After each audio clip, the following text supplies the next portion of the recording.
யாரு குதிரை பேரை நடத்தினது? அந்த குதிரை பேரை நடத்தினது யார் சொல்லுவா? லிஸ்ட் நான் சொல்றேன். பாஷ்யம் கம்பெனியுடைய ஓனர் புரோக்கர் வேலையை பார்த்தாப்ல.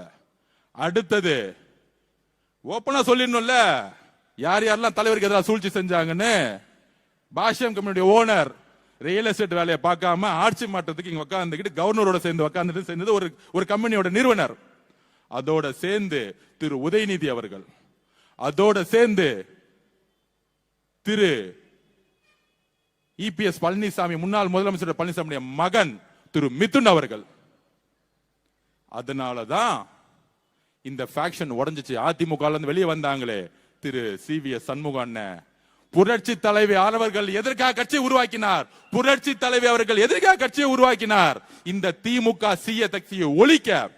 ஆனா அப்படி உருவாக்கின கட்சியை திரு இபிஎஸ் ஐயா அவர்கள் திமுக ஸ்டாலினோட சேர்ந்துட்டு ஒரே ஒரு காரணம், தலைவர் விஜய் அவர்கள் முதலமைச்சரா வரக்கூடாது. எந்த கொள்கையும் கிடையாது, குறிக்கோளும் கிடையாது, கெட்ட மதசார்பற்ற கொள்கையா. இதை சொன்னது திரு பேபி அவர்கள், மார்க்சிஸ்ட் கம்யூனிஸ்டோட தலைவர்.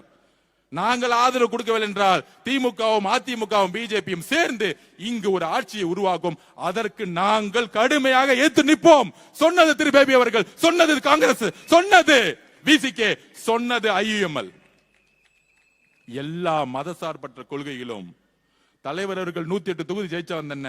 நினைச்சிருந்தா தோழர்களே, அரசியலை உள்வாங்குங்கள். நினைச்சிருந்தா ஒரே போன் கால் டெல்லிக்கு போன் பண்ணி, ஒரே ஒரு போன் கால் இபிஎஸ் ஐயா போன் பண்ணி, உங்க 47 எம்எல்ஏ எனக்கு கொடுத்துருங்க, நான் முதலமைச்சர் ஆயிடுறேன், நம்ம பகிர்ந்துலாம் சொன்னா அவங்க ஓடி வந்திருப்பாங்களா? ஓடி வந்திருக்க மாட்டாங்களா? சொல்லுங்க. ஆனால் ஏன் 47 எம்எல்ஏ தூக்கி போட்டு தலைவர் ராகுல் காந்தி அவர்களுடன் 5 எம்எல்ஏ இணைந்தார்?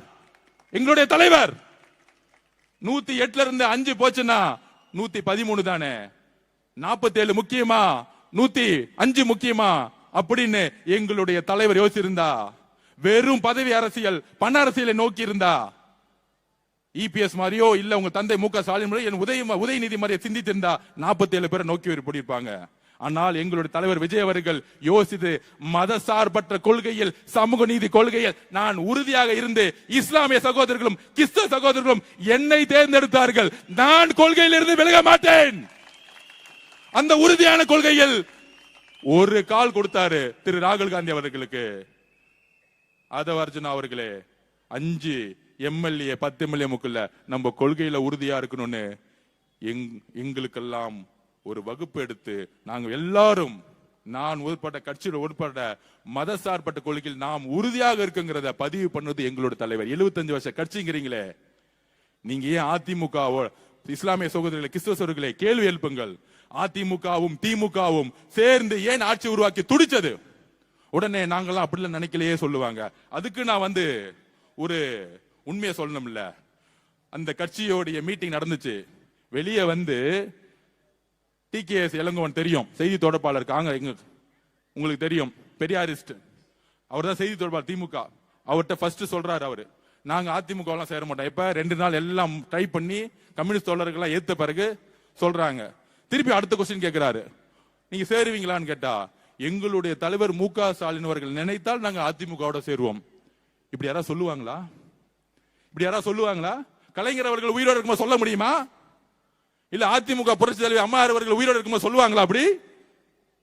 ஆனா டிகே சொல்ல சொன்னாரு, எங்க தலைவர்கள் சொன்னா நாங்க அதிமுகவோட சேருவோம். அப்ப தெரியுதா உள்ள என்ன நடந்துகிட்டு இருக்குன்னு? அங்க மாட்டிக்கிட்டாங்களா அந்த பேட்டியில? அப்ப எல்லாம் ட்ரை பண்ணி கம்யூனிஸ்ட் தோழர்களும் இஸ்லாமிய சகோதரர்களும் நம்மளுடைய திருமாவளவனும் எதிர்த்த ஒரு காரணத்தினால் அதை வாபஸ் வாங்க பார்த்தாங்க. வாபஸ் வாங்கிட்டாங்க. நடக்காது. ஏன்னா அவங்களுக்கு பெரும்பான்மை இல்ல. எல்லாரும் ஒண்ணுன்னா 113 114 சரிசமமா நிக்குது. அரசியல் இதுதான். ஆனால் திரு ராகுல் காந்தி அவர்கள் நம்மளுடைய தலைவரை முதலமைச்சராக உறுதியா நின்று, கம்யூனிஸ்ட் தலைவர்களும் நின்று, அண்ணன் திருமானம் நின்று, ஐஎம்எல் இஸ்லாமிய சகோதரர்களும் நின்று, இன்றைக்கு உண்மையான மதசார்பற்ற கொள்கை கொண்ட தலைவர்களை தமிழ்நாடு உருவாக்கி இருக்கிறது. இதுதான் வெற்றி தமிழக வெற்றி கழகத்திற்கு. மக்கள் ஒரு நல்ல தலைவனை தேர்ந்தெடுத்தார்கள். கூட்டணி கட்சி தலைவர்கள் ஒரு நல்ல மதசார்பற்ற அரசியலை உருவாக்கி விட்டார்கள்.